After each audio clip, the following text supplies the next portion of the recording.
كذلك النقطة الثانية هي الهدف اللي تشجع. عادل نعم. لا لا نفس السؤال. لا نفس السؤال. لا نفس السؤال. دابا الثالثة. لا نفس السؤال. لا شنو الأولية؟ شنو هي الأولية؟ قول لي شنو الأولية الآن؟ قلت لك انه المساله ديال الفريق على انه الجمهور متخوف من المستقبل ديال الثانيه هي السلوك ديال السياش ديال الناس اللي ضربوا القاعده. انا عنديش الثالثه. عادل شوف. لا واش حنا هنايا باش كنناقشوا عادل. مصير المنتخب الأولية الثانية ومن بعد قلت الثالثة. فيها الثانيه قلتها لك استاذ.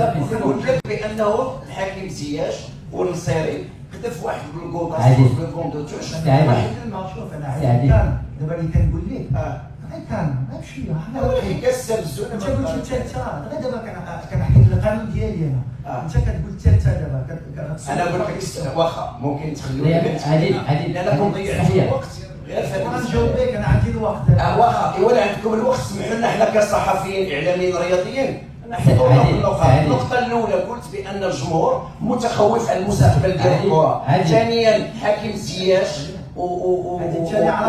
أنهم ضربوا الماء ضربوا القطاس. النقطة الثالثة هو السذاجة باش تسجل هدف بالطريقة اللي تسجلت على المنتخب ما مقبولاش عند منتخب عالمي اللي جا من قطر وكنحلموا دائما ذاك الحلم ديال قطر. شكرا سي عادل. الله يخليك. الله يخليك. اون كيستيون. هذه الكيستيون حيت الاخوان بزاف شكرا عليك. علاش غير وراه شوف وراه. شوف الاخوان شوف الاخوان. الله يخليك. اون كيستيون باغ بيرسون باش هكا كلشي انا عطيت سؤال واحد.